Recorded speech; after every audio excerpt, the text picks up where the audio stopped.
Alors on va maintenant passer la parole à Eddy Caldy, qui va nous parler de ses expériences autour de la laïcité et de ses expériences d'écriture aussi pour les élèves autour Je de ne la sais pas laïcité. si j'aurai le temps. 15 minutes. Oh là, j'ai déjà une vidéo de 10 minutes. Non. 9 minutes et demie. 15 minutes. 15 minutes, ouf.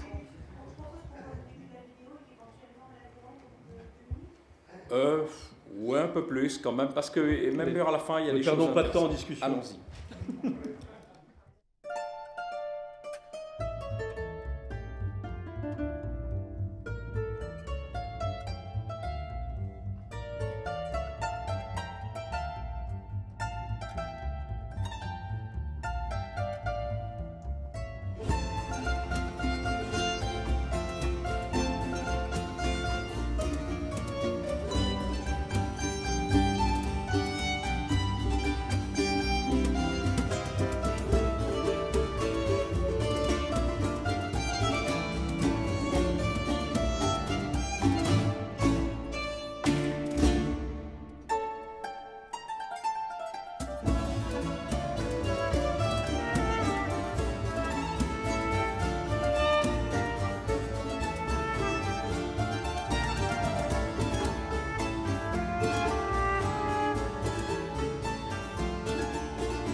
Alors bon, jusqu'à présent, j'avais plutôt l'habitude d'intervenir auprès d'un public de militants.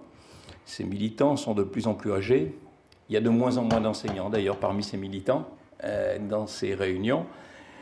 Donc, quand je suis devenu DDEN, comme deux intervenantes ce matin, j'ai pu constater quand, disons, est sortie la charte de la laïcité à l'école, qui est un document essentiel. Je crois que c'est à l'actif, effectivement, des ministres de l'Éducation nationale qui se sont succédés depuis 2012. Ce document est essentiel parce qu'en fin de compte, on a l'impression que la laïcité, c'est quelque chose qui était, disons, communément admis dans l'éducation nationale. Ce n'est pas le cas. Ce n'est pas le cas parce qu'en fin de compte, donc on va le voir, et c'est souvent des réactions des jeunes par rapport à cette question-là, disons, ils considèrent la laïcité comme liberticide.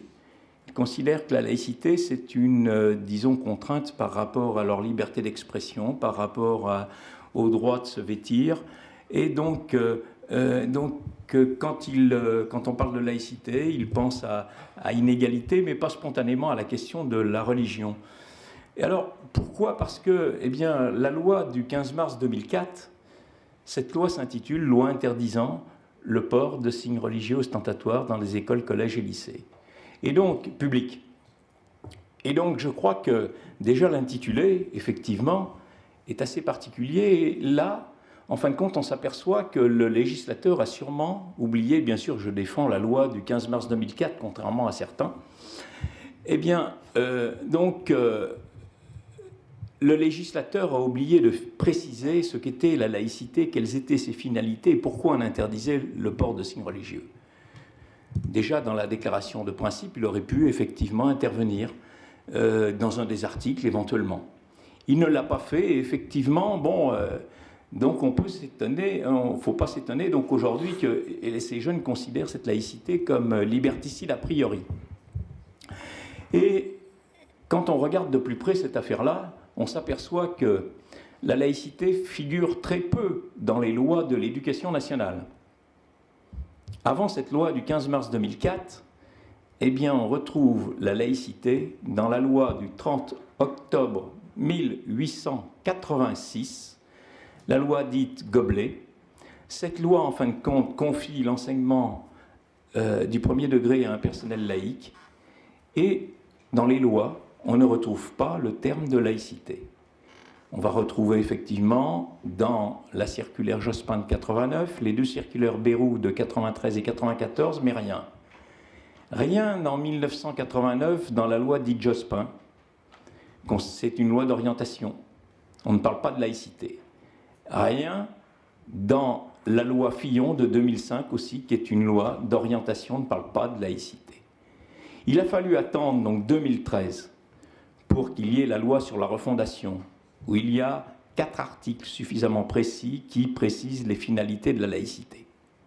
Et puis la charte de la laïcité de 2013, donc, qui précise tout ceci. Donc vous voyez que, en fin de compte, on a l'impression que cette laïcité était connue. Eh bien non, peu, et en tout cas pas des jeunes aujourd'hui. Et en fin de compte, il y a beaucoup de confusion sur le terme. Alors j'utilise un certain nombre d'outils, comme cette vidéo en particulier, sans faire de propos liminaires auprès des jeunes. J'interviens de plus en plus depuis 2015 auprès des jeunes. J'ai fait une trentaine d'interventions, surtout dans des lycées, en terminale, parce que la laïcité est à leur programme.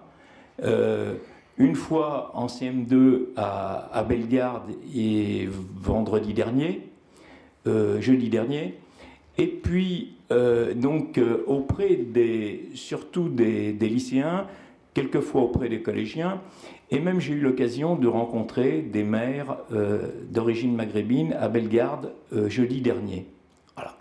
Et donc, là, il y a effectivement, on s'aperçoit un travail relativement important. Et donc, je projette cette petite vidéo dans les lycées. J'utilise un autre outil, l'ABC de la laïcité pour les jeunes, c'est une bande dessinée, une autre vidéo, avec un quiz auprès des collégiens et puis des élèves de l'école primaire. Et donc, je vous disais tout à l'heure que leur impression première, eh bien, c'était effectivement la laïcité liberticide. Et donc, c'est aussi, voilà, j'ai voulu, disons, voilà, participer un peu à la réserve citoyenne, mais je suis très peu sollicité dans le cadre de la réserve citoyenne. Je l'ai été une fois à Ivry-sur-Seine, et puis 30 fois dans différents départements, à Brest, à Chambéry, à Avranches, à Angers, dans différents, disons, dans différents lycées ou collèges. Et donc, cette réserve citoyenne aujourd'hui est en fait, je crois, très peu utilisée. Et puis, donc, moi je suis venu à, disons, à vouloir intervenir parce que, eh bien, étant DDEN, j'ai pu constater la première année qu'il y avait cette difficulté. D'un côté, à l'Haÿ-les-Roses, là où je suis DDEN, les enseignants disaient, en fait, disons, je ne souhaite pas afficher, c'était la première année, maintenant ils sont obligés de l'afficher, je ne souhaite pas afficher la charte de la laïcité parce que je ne sais pas effectivement expliquer les tenants et les aboutissants de la laïcité. Et puis, donc, au Kremlin-Bicêtre, eh bien, d'autres enseignants disaient, en fin de compte, on ne l'affiche pas parce qu'on ne veut pas faire de provocation.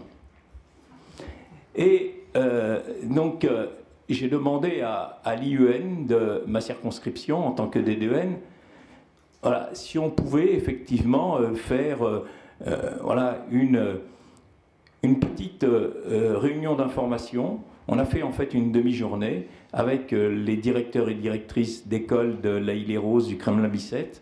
Et puis auparavant, j'avais fait aussi la même opération à Ivry-sur-Seine auprès des directrices et directeurs d'école de primaire. Et donc on s'aperçoit qu'effectivement là, eh bien, il y a nécessité de, eh bien, disons, d'expliquer ce qu'est la laïcité de façon simple, parce que, en fait, eh bien, il y a une forme d'instrumentalisation, y compris une instrumentalisation autour de cette charte de la laïcité. On voit affiché dans des établissements un document qui s'appelle la charte de la laïcité expliquée aux enfants, qui a été, disons, diffusé par les éditions Milan et la Ligue de l'enseignement. Bien, cette charte de la laïcité, en fin de compte, voilà, fait un raccourci assez surprenant, en fin de compte, parce qu'elle a remplacé le mot laïcité 12 fois dans les 15 articles par le mot religion ou religieux. Il ne reste dans ce document que le titre et les intertitres qui parlent de laïcité. Donc, on voit bien là, effectivement, cette confusion qui est entretenue et qui, effectivement, peut eh bien, poser quelques problèmes. Je pense aussi que, disons, par rapport à tout ça, on est dans une situation un petit peu particulière. Ce matin, on parlait disons, de la question du service et de l'institution. Eh bien, depuis 1984, en fait, on a installé, disons, l'opinion dans cette posture, en gros, de consommateur par rapport à l'école, parce que, eh bien, à cette époque-là, on a privilégié le concept de libre choix. Et donc, auparavant, on n'avait pas trop de problèmes, parce que les règles écrites, non écrites, eh bien, s'imposaient un peu à tous. Et quand on est, disons, consommateur, eh bien, on essaie d'imposer effectivement son choix au service. Et les problèmes de port de signes religieux apparaissent en nombre à la fin des années 80. À la fin des années 80, parce que, eh bien, on n'est plus dans une institution, on est dans un service. Et donc, dans ce service, effectivement, eh bien, on confond ce rôle, on oublie que cet enseignement, cette laïcité, eh bien, c'était, disons, un concept qui avait été prévu par les bâtisseurs de l'école pour réaliser l'égalité en éducation. Parce que, disait-il, l'égalité en éducation, c'est le fondement même de la démocratie. Il fallait un citoyen instruit, éduqué pour asseoir la démocratie. Et puis, eh bien, les événements de 2015-2016, les événements dramatiques, font qu'effectivement, on retrouve petit à petit le lien consubstantiel entre l'école et la République. Et puis que, disons, sur cette question-là, effectivement, eh bien, la laïcité a aujourd'hui une autre place. Et je crois qu'il faut effectivement impliquer de plus en plus les enseignants.